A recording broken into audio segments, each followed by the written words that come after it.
சிவனோட கருணைக்கான ஒரு சின்ன எடுத்துக்காட்டு. தன்னுடைய பக்தரை பக்குவப்படுத்துற முயற்சியில கண்டிப்பா ஏதோ ஒரு சூழ்நிலையில அந்த பக்தர் தான் கிட்ட கோபமாவோ இல்ல விரக்தியாவோ பேசலாம். உன்னை எப்படியெல்லாம் கும்பிட்ட, ஆனா என்ன நீ இப்படி சோதிக்கிற, உனக்கு கருணை இருக்கா இல்லையா அப்படிலாம் கேட்கலாம்னு தெரிஞ்சும் தன்னை என்ன பேசினாலும் பரவாயில்ல, ஆனா எனக்கு தன் பக்தரோட நலன் தான் முக்கியம் அப்படின்னு நாம அவரை திட்டுவோம், கோபமா பேசுவோம்னு தெரிஞ்சும் நம்முடைய நல்லதுக்கு யோசிக்கிறவர் தான் சிவன்.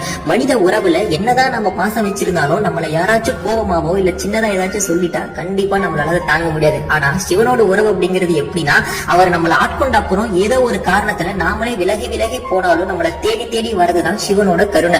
33 தேவர்கள், மும்மூர்த்திகள்ல இருக்கக்கூடிய பிரம்மன், விஷ்ணு, இன்னும் ஏனைய பிற கடவுள்கள் எல்லாரும் வணங்குதற்குரிய மிகப்பெரிய ஆற்றல், பெருமை, சக்தி வாய்ந்த சிவன் ஒரு சாதாரண மனித பிறவி எடுத்த தன்னுடைய பக்தர் கோபமாவோ இல்ல ஏதாச்சும் விரக்தியில திட்டுனாவோ அதை கொஞ்சம் கூட பொருட்படுத்தாம அந்த பக்தரை கைவிடாம காப்பாற்றக்கூடிய அந்த கருணை நினைக்கிறப்போ சிவன் தன் பக்தர்கள் மேல வச்சிருக்கக்கூடிய அன்பை விவரிக்க வார்த்தையே இல்லை. சிவாய நமः.